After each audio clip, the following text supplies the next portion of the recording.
చేత ఈ సంగతి వినిన నాటి నుండి మేము మీ నిమిత్తము ప్రార్థన చేయుట మానక, మీరు సంపూర్ణ జ్ఞానమును ఆత్మ సంబంధమైన వివేకము గలవారును ఆయన చిత్తమును పూర్ణముగా గ్రహించిన వారై ప్రతి సత్కార్యములో సఫలలగుచు దేవుని విషయమైన జ్ఞానమందు అభివృద్ధి పొందుచు అన్ని విషయములలో ప్రభువును సంతోషపెట్టినట్లు ఆయనకు తగినట్టుగా నడుచుకొనవలననియు ఆనందముతో కూడిన పూర్ణమైన ఓర్పును దీర్ఘశాంతమును కనపరుచున్నట్లు ఆయన మహిమ శక్తిని బట్టి సంపూర్ణ బలముతో బలపరచబడవలెననియు తేజోవాసులైన పరిశుద్ధుల స్వాస్థ్యములో, వింటున్నారా?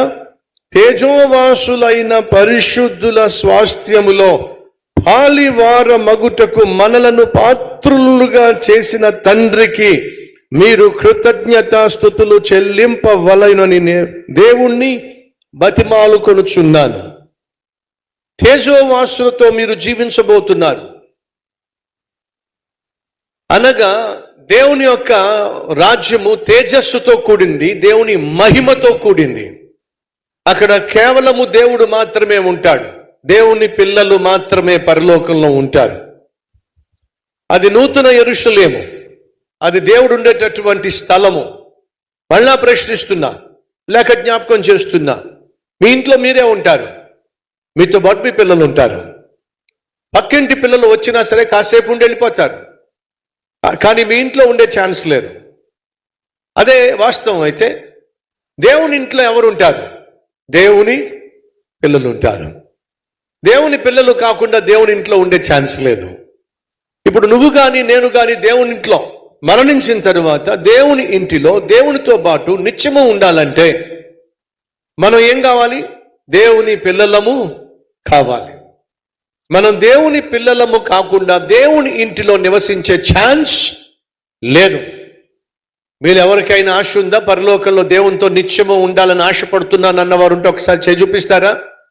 ఎస్, ప్రతి ఒక్కరూ చేయి చూపిస్తున్నారు. ప్రశ్న, మీరు దేవుని ఇంటిలో ఉండాలి అని అంటే మీరు ఏం కావాలో చెప్పండి, గట్టి చెప్పండి. రైట్. ఒకరోజు ఒక పిల్లాడు ఒకరోజు రాజుగారిని కలుసుకోవాలి, రాజుగారిని చూడాలని చెప్పి, వారికున్న కష్టాలు చెప్పుకోవాలని చెప్పి చాలా మంది రాజుగారి యొక్క భవనం బయట వేచి ఉన్నారు. వందల సంఖ్యలో, వేల సంఖ్యలో అనేక మంది రాజుగారి దర్శనం కోసం ఎంతో ప్రయాసపడుతున్నారు, ప్రాకులాడుతున్నారు, ప్రాధేయపడుతున్నారు. దయచేసి మమ్మల్ని లోపలికి వెళ్ళనివ్వండి, రాజుగారిని కలుసుకోనివ్వండి అని అంటే అక్కడున్న భటులందరూ కూడా ఆపేశారు. వీలు పడదు, వీలు పడదు, వీలు పడదు అని చెప్పి. ఆ రాజు దగ్గరికి వెళ్ళాలంటే చాలా చాలా చాలా సైనికులను దాటుకుంటూ వెళ్ళాలి, అధికారులను దాటుకుంటూ వెళ్ళాలి, అనేక గదులు దాటుకుంటూ వెళ్ళాలి. అది అంత సులభం కాదు, ఎవరి వల్ల కావడం లేదు లోపలికి వెళ్ళడానికి. ఈ లోపల ఒక చిన్న పిల్లాడు వచ్చాడు. ఆ పిల్లాడు వచ్చి లోపల ప్రవేశిస్తున్నప్పుడు అక్కడున్న భటులు వెంటనే తలుపు తెరిచేశారు. ఆ పిల్లాడు లోపలికి అడుగు పెట్టారు. ఎవరికి అర్థం కావట్లా, మనం ఎవరం కూడా లోపలికి వెళ్ళడానికి పర్మిషన్ దొరకలేదు, వెళ్ళడానికి అవకాశం దొరకలేదు. కానీ ఈ పిల్లాడు వస్తే వెంటనే తలుపు తెరిచేశారేమిటి? ఈ పిల్లాడు వస్తే వెంటనే పక్కకు తప్పుకున్నారేమిటి? అందరూ విచిత్రంగా చూస్తూ ఉన్నారు. ఆ పిల్లవాడు మరొక ద్వారం దగ్గరకు వచ్చాడు, అక్కడ వాళ్ళు తలుపులు తెచ్చేశారు. ఇంకొంచెం లోపలికి వెళ్ళారు. అధికారులు కూడా ఆ పిల్లాడిని చూసి పక్కకు తప్పుకున్నారు, లోపలికి వెళ్ళనిచ్చారు. ఆ లోపల రాజుగారు ఒక ఇంపార్టెంట్ మీటింగ్లో ఉన్నారు. ఆ ఇంపార్టెంట్ మీటింగ్లో ఉంటే అక్కడ ఉన్న అధికారులు అందరూ కూడా కూర్చున్నారు. రాజు గారు ఉన్నటువంటి ఆఫీస్ ద్వారం కూడా తెరవబడింది. సాధారణంగా రాజుగారు మీటింగ్లో ఉంటే ఏ ఒక్కరు కూడా డిస్టర్బ్ చేయడానికి వీల్లేదు.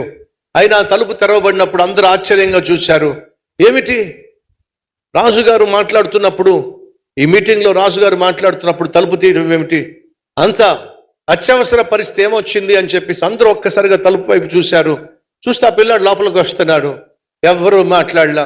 ఆ పిల్లాడు నెమ్మది నడుచుకుంటూ వచ్చి రాజుగారి ఒళ్ళో కూర్చున్నాడు. ఎందుకు రాజుగారు ఒళ్ళో కూర్చున్నాడయ్యా అంటే, ఆ పిల్లాడు ఎవరో కాదు, రాజుగారి యొక్క కుమారుడు. రాజుగారు కుమారుడు కాబట్టే ఆ ద్వారము తెరవబడింది.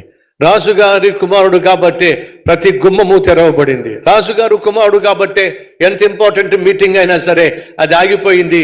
రాజుగారు ఆపాల్సి వచ్చిన కారణం ఏమిటంటే, తన కుమారుడికి రాజు ఇచ్చేటటువంటి విలువ అలాంటిది. అయితే విను సహోదరి సహోదరుడా, ఆ రాజు ఇచ్చేటటువంటి విలువ కంటే రాజు అయినటువంటి ఆ రాజు ఇచ్చే విలువ బహు గొప్పదే. నువ్వు నేను ఆ రాజు దగ్గరికి వెళ్ళలేమని దేవుడు ఏం చేశాడో తెలుసా? తన కుమారుణ్ణే ప్యాలెస్ బయటకు పంపించి నిన్ను తన రాజ్యానికి తీసుకెళ్ళాడు. అర్థం చేసుకోండి, దేవుడు నిన్ను ఎంతగా ప్రేమించాడంటే తన రాజ్యంలోనికి నిన్ను తీసుకురావడానికి, వాస్తవంగా చెప్పాలంటే తన రాజ్యం బయట దిక్కు దశ లేకుండా పడి ఉన్న నిన్ను, పర్మిషన్ లేక లోపలికి వచ్చే అవకాశం లేక అనాథగా బయట నిలబడిపోయిన నిన్ను రాజు దగ్గరికి వచ్చే అవకాశం లేకుండా నిన్ను రాజు తన దగ్గరికి తీసుకురావడానికి ఏం చేశాడు తెలుసా అండి? రారాజే మహారాజే యేసుక్రీస్తుగా ఈ లోకానికి వచ్చాడు, నీ దగ్గరకు వచ్చాడు. ఎందుకని? నువ్వు లోపలికి వచ్చే అవకాశం లేదని, నిన్ను లోపలికి తీసుకుని వెళ్ళాలని దేవుడే దిగొచ్చాడు. అంత విలువైన వాడివి నువ్వు, నీ జీవితము. నీ సహోదరి సహోదరులు, అర్థమవుతుందా?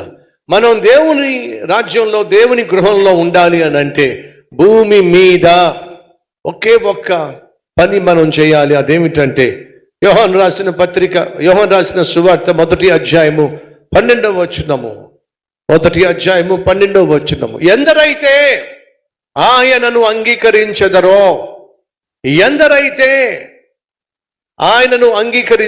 లేక తనను అంగీకరించెదరో వారందరికీ, అనగా తన నామమునందు విశ్వాసముంచిన వారందరికీ దేవుని పిల్లలు అయ్యే అధికారము దేవుడు అనుగ్రహించాడు.